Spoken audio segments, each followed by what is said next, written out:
Welcome to maths classes simplified. मेरा नाम है मनीष। इससे पहले हम 7 क्वेश्चन एक्सरसाइज 5.7 के कर चुके हैं, अब करेंगे 8।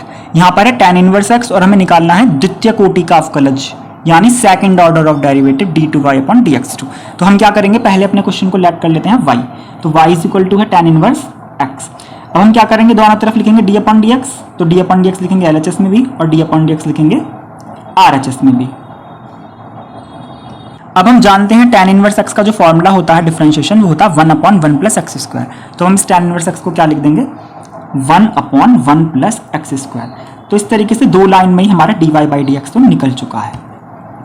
अब हमें अगेन डिफरेंशिएटिंग पुनः x के सापेक्ष अवकलन करने पर, तो जब हम यहां पर लिख सकते हैं पुनः x के सापेक्ष अवकलन करने पर, again differentiating with respect to x, तो ये तो हो जाएगा d2y अपॉन dx2 जैसा कि हमेशा करते ही हैं। अब यहां पर भी लिखेंगे d upon dx 1 upon 1 plus x square. इसको अब क्या करेंगे, इसे करने के दो तरीके हैं, या तो fx gx अपॉन में वो वाला फॉर्मूला लग जाएगा fx अपॉन gx, यानी कि ये वाला फॉर्मूला लग जाएगा fx अपॉन gx, नीचे वाले फंक्शन का स्क्वायर, फिर नीचे वाला फंक्शन ऊपर वाले का डिफरेंशिएशन माइनस ऊपर वाला फंक्शन नीचे वाले का डिफरेंशिएशन। हम इस f1 को ही fx मान लेते हैं और इस पूरे को मान लेते हैं gx। दूसरा इसका ये तरीका है, इस पूरे की पावर मान लेंगे 1 और इस 1 को ऊपर ले जाएंगे तो क्या हो जाएगा 1 प्लस एक्स स्क्वायर की पावर माइनस 1, और यहाँ इस पूरे को x मान लेंगे तो x की पावर n का फॉर्मूला भी लगा सकते हैं। तो हम दोनों में से किसी मेथड से करेंगे, तो फिलहाल अभी हम इसे fx अपन gx वाले तरीके से ही करेंगे। तो हम 1 को तो मान ले रहे हैं fx और नीचे वाले को मान ले रहे हैं gx।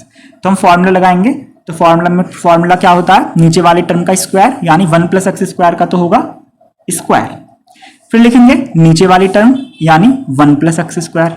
इसे पहले लिखना है नीचे वाली टर्म को, फिर ऊपर वाली टर्म का डिफरेंशिएशन करेंगे यानी d अपॉन dx, ऊपर वाली टर्म तो सिर्फ 1 है, फिर लगता है माइनस, फिर fx यानी ऊपर वाली टर्म और फिर नीचे वाली टर्म का होगा डिफरेंशिएशन।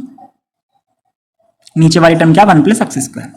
तो अब 1 तो क्योंकि कांस्टेंट अचर है तो 1 का तो 0 हो जाएगा, तो क्या हो जाएगा 1 plus x square into 0 minus, यहाँ d अपॉन dx की 1 में भी मल्टीप्लाई होगी, d अपॉन dx की एक्स स्क्वायर में भी होगी, तो हम ब्रैकेट के अंदर ही लिखेंगे d अपॉन dx की 1 में भी करेंगे और d अपॉन dx की एक्स स्क्वायर में भी करेंगे। ब्रैकेट लगाना बहुत जरूरी है क्योंकि ये वाला माइनस इसको माइनस कर देगा, बदल देगा।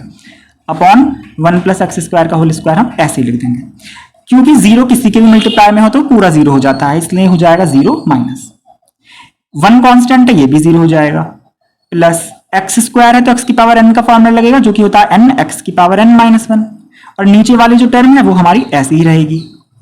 अब ये माइनस से प्लस हो जाएंगे माइनस, ये 2x की पावर 1 यानी कि 2x और अपॉन 1 प्लस एक्स स्क्वायर का होल स्क्वायर। यही है हमारे क्वेश्चन 8 का आंसर, यानी कि d2y अपॉन dx2। तो ये हमारा d2y अपॉन dx2 निकल चुका है, minus 2x upon 1 plus x square का होल स्क्वायर। तो बहुत ईजी क्वेश्चन था क्वेश्चन नंबर 8। अब हम देखते हैं क्वेश्चन नंबर 9। तो क्वेश्चन नंबर 9 है हमारा log x। तो सबसे पहले हम अपने क्वेश्चन को लेट कर लेते हैं y। तो हमने y is equal to log x मान लिया है। अब हम क्या करेंगे, differentiating with respect to x करेंगे, तो LHS में भी लिखेंगे d अपॉन dx और हम RHS में भी लिखेंगे d अपॉन dx। अब क्या करेंगे, हम इस ब्रैकेट को मान लेंगे x। हम हमेशा ब्रैकेट को मान लेते हैं x, और हम जानते हैं कि जो log x का डिफरेंशिएशन होता है वो 1 अपॉन x होता है। तो हम इसको ब्रैकेट को मान लिया है x, तो इस log ब्रैकेट का क्या कर देंगे 1 अपॉन ब्रैकेट यानी log x का 1 अपॉन x, और जिसको x मानते हैं उसका हम इंटू में दोबारा करते हैं, हमने log x का दोबारा कर दिया है। अब यहां पर भी log x लिखेंगे। अब क्या होगा, इस log x का फिर दोबारा करेंगे, इस बार x की जगह x ही है तो log x का हो जाएगा 1 अपॉन x। तो ये 1 अपॉन log x तो इधर ही है और यहां लिख देंगे 1 अपॉन x। हम इन दोनों को मिलाकर लिख सकते हैं, तो 1 अपॉन x आ जाएगा शुरू में, ये वाला जो x है वो इनटू में जाएगा तो हो जाएगा x log x। यहाँ पर कोई ट्रिग्नोमेट्रिक फंक्शन है साइन cos tan या cot sec cosec या log, इनके साथ में जो ये होता है इसके साथ हम किसी भी भारी डिजिट की मल्टीप्लाई नहीं कर सकते, ना डिवाइड कर सकते, तो बचेगा 1 अपॉन x log x। ये हमारा आ चुका है dy अपॉन dx। फिलहाल हमारा dy अपॉन dx निकल चुका है। अब हम इसमें भी यही वाला मेथड लगाएंगे जो हमने यहाँ किया था, ऊपर वाले को fx और नीचे वाले को gx। तो हम इसमें भी 1 को मान लेंगे fx और इसको मान लेंगे gx, तो बिल्कुल वही मेथड लगाएंगे। तो again differentiating with respect to x line लिखेंगे और उसके बाद d2y अपॉन dx2 बराबर होगा, यहाँ भी दोनों तरफ d अपॉन dx लिख सकते हैं, पहले 1 upon x log x।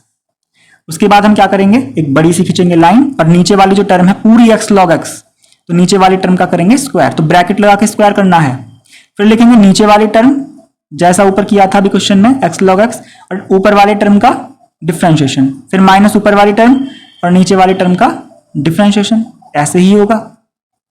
1 constant है तो ये तो हो जाएगा 0, और 0 इस पूरे को क्या कर देगा 0, तो यहां बचेगा x log x और मल्टीप्लाई में है 0, ये पूरा ही हो जाएगा 0 माइनस 1 इंटू log x, ये यहां पर डबल फंक्शन लगेगा क्योंकि यहां पर x हमारा फर्स्ट फंक्शन है fx और log x हमारा सेकंड फंक्शन है gx, और इस बार दोनों मल्टीप्लाई में है तो मल्टीप्लाई वाला ये फॉर्मूला लगेगा, पहला फंक्शन दूसरे का डिफरेंशिएशन प्लस दूसरा फंक्शन पहले का डिफरेंशिएशन। तो इसे ना हम ब्रैकेट के अंदर ही लिखेंगे क्योंकि ये माइनस अंदर का साइन फिर बदलेगा, तो हम लिखेंगे पहला फंक्शन और दूसरे फंक्शन का डिफरेंशिएशन प्लस, फिर लिखेंगे दूसरा फंक्शन और पहले फंक्शन का डिफरेंशिएशन, और अपॉन में जो टर्म है x log x का होल स्क्वायर वो हमारी रहेगी ऐसे है। अब हमारी ये इन दोनों की मल्टीप्लाई करेंगे तो बचेगा 0 माइनस 1 इंटू ये x ऐसे ही रहेगा, और हम जब इस log x का करेंगे तो कितना हो जाएगा 1 अपॉन x प्लस ये log x भी ऐसे ही रहेगा, और इस x का डिफरेंशिएशन हमेशा 1 होता है, अपॉन में जो टर्म है वो ऐसी रहेगी x log x का होल स्क्वायर। अब हम क्या देख रहे हैं, इस x से ये x हो जाएगा कैंसिल, और ये माइनस और प्लस हो जाएंगे माइनस, तो क्या बचेगा माइनस का 1 और माइनस प्लस हो जाएंगे माइनस log x और अपॉन में x log x का होल स्क्वायर। यही हमारा आंसर है, बस दोनों में से माइनस कॉमन और ले सकते हैं, तो दोनों में से जब माइनस कॉमन लेंगे तो होगा 1 plus log x upon x log x का होल स्क्वायर, और ये हमारा निकल चुका है d2y अपॉन dx2। तो इस तरीके से हमारा क्वेश्चन 9 भी हो चुका है कंप्लीट। अब हम देखते हैं क्वेश्चन 10। तो क्वेश्चन 10 में हमारा साइन log x, इसको भी हम क्या लेट कर लेंगे सबसे पहले y, तो y इज इक्वल टू हो जाएगा साइन log x। अब हम दोनों तरफ लिखेंगे d अपॉन dx, तो हमने d अपॉन dx लिखा LHS में भी और d अपॉन dx लिखा RHS में भी। अब हम हमेशा ब्रैकेट को मान लेते हैं x, तो यहां पर भी हमने ब्रैकेट को मान लिया है x, तो हम जानते हैं साइन x का जो होता है वो cos x होता है, तो इस साइन ब्रैकेट का हो जाएगा cos ब्रैकेट। अब ब्रैकेट में जो भी टर्म है उसका हम इंटू में दोबारा करेंगे, तो log x को लिखेंगे इधर भी और log x को लिखेंगे इधर भी, तो ये हो जाएगा cos log x इंटू, और log x का कितना होता है 1 अपॉन x, तो इस तरीके से cos log x तो रहेगा ऊपर और जो अपॉन में x वाली टर्म है वो रहेगी नीचे, तो ये हमारा dy अपॉन dx निकल चुका है। लेकिन हमें तो चाहिए d2y अपॉन dx2, तो हम क्या करेंगे again differentiating with respect to x, यानी पुनः x के सापेक्ष अवकलन करने पर, तो हम एक तरफ तो लिखेंगे d2y अपॉन dx2 और इधर क्या लिखेंगे d अपॉन dx, इसका करते हैं तो d2y अपॉन dx2 हो जाएगा और इधर d अपॉन dx लिख देंगे। अब यहाँ भी हम क्या करेंगे वही fx अपॉन gx का फॉर्मूला लगाएंगे, तो हमने ऊपर वाला माना है fx और नीचे वाला माना है gx, जैसा पिछले दो क्वेश्चन में किया है। तो क्या होगा, नीचे वाली टर्म का तो होगा स्क्वायर, फिर लिखेंगे नीचे वाली टर्म ऊपर वाली टर्म का डिफरेंशिएशन,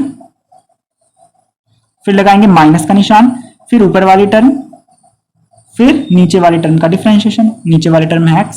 अब क्या करेंगे x, फिर से इस ब्रैकेट को हम x मानेंगे, यानी कि cos ब्रैकेट का कितना होता है, cos x का होता है माइनस साइन x, तो यहाँ x की जगह कोई भी ब्रैकेट में कुछ भी है तो उस cos ब्रैकेट का हो जाएगा माइनस साइन ब्रैकेट, तो इस cos ब्रैकेट का हो जाएगा इंटू में माइनस साइन ब्रैकेट, और उस ब्रैकेट का हम इंटू में दोबारा करेंगे, तो ब्रैकेट में जो भी टर्म है वो इधर लिखेंगे और ब्रैकेट में जो भी टर्म है वो इधर लिखेंगे माइनस, ये है cos log x, और x का कितना हो जाएगा 1, क्योंकि हमेशा 1 ही करते हैं, upon x square is equal to, ये वाला माइनस हम बाहर लिख सकते हैं तो हो जाएगा minus x sine log x, तो log x का फिर से 1 अपॉन x हो जाएगा माइनस cos log x,